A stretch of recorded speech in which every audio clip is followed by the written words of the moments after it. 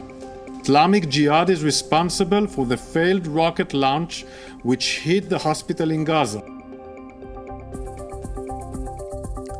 तो Israel Hamas के साथ साथ लेबनान से भी जंग लड़ रहा है। लगातार दोनों मोर्चों पर अब इजराइल की जो सेना है वो टैंक्स और बमों के साथ जंग के लिए तैयार नजर आ रही है। हमास और लेबनान के हमलों का मुंहतोड़ जवाब देने के लिए इजराइल 2 मोर्चे पर घेराबंदी कर रहा है। गाजा पट्टी पर हमास को लगातार बमों से जवाब दिया जा रहा है, तो दूसरी तरफ लेबनान के मोर्चे पर भी इजराइल लगातार बमों की बारिश कर रहा है। एक और गाजा में हमास के ठिकाने लगातार तबाह हो रहे हैं। इस बीच लेबनान में भी इजराइल पर जब हमला हुआ तो इजराइल ने भी इसका जवाब देने में देरी नहीं की। पहले रॉकेटों की बारिश और फिर टैंकों की लंबी कतार अपनी तोपों की नली को लेबनान की ओर घुमा दिया। वहीं सेद्रोत शहर में हमास के हमले का एक और सीसीटीवी सामने आया है, जिसमें हमास के आतंकी गाड़ियां लेकर इजराइल में घुसते नजर आए।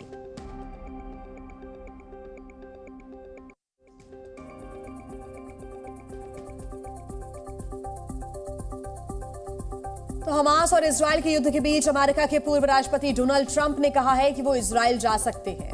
देखिए पूरी खबर 1 मिनट की इस रिपोर्ट में। अमेरिका के पूर्व राष्ट्रपति जो बाइडेन के एक दिन के इजराइल के दौरे के बाद पूर्व अमेरिकी राष्ट्रपति डोनाल्ड ट्रंप ने बड़ा बयान दिया है। हमास और इजराइल के युद्ध के बीच अमेरिका के पूर्व राष्ट्रपति डोनाल्ड ट्रंप ने कहा कि वो इजराइल के दौरे पर जा सकते हैं।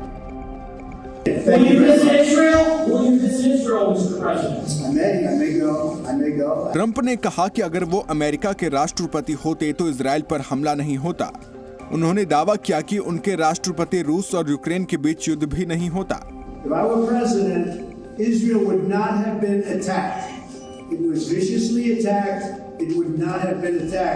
Ukraine would not have been attacked. You take a look at what's going on throughout the world. The world right now is a mess. It's a mess and it's a very sad day. Donald Trump धोखाधड़ी के मामले में सुनवाई के लिए court पहुंचे थे। Donald Trump ने लंच ब्रेक में मीडिया से बात करते हुए इजराइल के दौरे पर जाने के संकेत दिए। इजराइल हमास युद्ध के बीच यूएनएससी में गाजा पर प्रस्ताव खारिज हो गया है। अमेरिका के प्रस्ताव पर वीटो करने से इजराइल के खिलाफ प्रस्ताव खारिज हुआ। 1 मिनट में पूरी खबर। हमास इजराइल युद्ध के बीच अमेरिका ने संयुक्त राष्ट्र सुरक्षा परिषद में इजराइल के खिलाफ लाए गए प्रस्ताव पर वीटो कर दिया है। प्रस्ताव में इजराइल पर हमास के हमलों, नागरिकों के खिलाफ हिंसा की निंदा और गाजा में जरूरतमंद लोगों को मानवीय सहायता देने की बात कही गई। यूएनएससी में ये प्रस्ताव ब्राजील ने पेश किया था। 15 में से 12 सदस्यों ने प्रस्ताव के पक्ष में मतदान किया। अमेरिका ने प्रस्ताव के विरोध में वीटो किया, जबकि रूस और ब्रिटेन ने मतदान में हिस्सा नहीं लिया। इजराइल के खिलाफ प्रस्ताव पर वीटो के बाद अमेरिकी राजदूत लिंडा थॉमस ग्रीनफील्ड ने कहा कि इस प्रस्ताव में इजराइल के आत्मरक्षा के अधिकारों का जिक्र नहीं था, इसलिए अमेरिका ने यूएनएससी में इस पर वीटो किया है। संयुक्त राष्ट्र सुरक्षा परिषद में चीन, फ्रांस, रूस, ब्रिटेन और अमेरिका 5 स्थायी सदस्य देश हैं। इनमें से किसी एक देश के विरोध में मतदान करने पर प्रस्ताव पर रोक लग जाती है। तो हमास के आतंकियों ने इजराइल के कई नागरिकों को बंधक बनाया हुआ है और इसमें कई विदेशी भी शामिल हैं। इस पर इजरायली पीएम ने कहा कि जब तक आतंकी बंधकों को नहीं छोड़ते हैं तब तक उनको कोई मदद नहीं पहुंचाई जाएगी। इजराइल हमास के आतंकी ठिकानों पर लगातार बमबारी कर रहा है। वहीं अब भी इजरायली नागरिकों समेत कई विदेशी नागरिक हमास के आतंकियों के कब्जे में हैं। प्रधानमंत्री बेंजामिन नेतन्याहू ने कहा कि हमास इंसानियत का दुश्मन है। वो गाजा के लोगों को ढाल बना रहे हैं। Targeting our civilians while hiding behind their civilians, embedding themselves in the civilian population and using them as human shields. बंधक नागरिकों को छुड़ाने के लिए इजरायली फोर्स का एक्शन जारी है। इजराइल के हमलों से गाजा में हालात बिगड़ रहे हैं। इस बीच इजराइल के प्रधानमंत्री कार्यालय की तरफ से कहा गया कि किसी भी तरह की मानवीय मदद हमास के आतंकियों तक नहीं पहुंचने देंगे। בפגישתי עם הנשיא ביידן. אתמול בלילה, טרם המראתו של הנשיא לישראל, הצגתי בפניו הוכחות חותכות וברורות לכך שהג'יהאד האסלאמי ולא צה"ל הוא זה שירה את הטיל והוא זה שפגע בבית החולים בעזה. तो देखिए, गाजा में इजरायली हमले को लेकर ईरान ने इजरायल को धमकी दी है। ईरान के राष्ट्रपति ने कहा कि फिलिस्तीनी खून की एक एक बूंद का हिसाब होगा।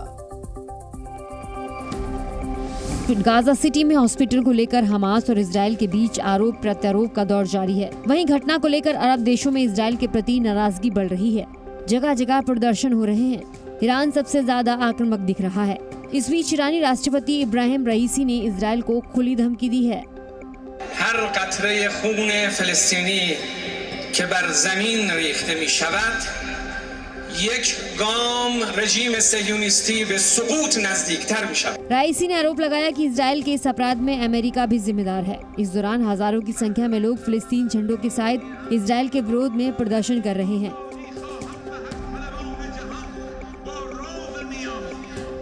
दरअसल गाजा में हॉस्पिटल पर गिरे बम की वजह से महिलाओं, बच्चों समेत करीब 500 लोगों की मौत हो गई थी।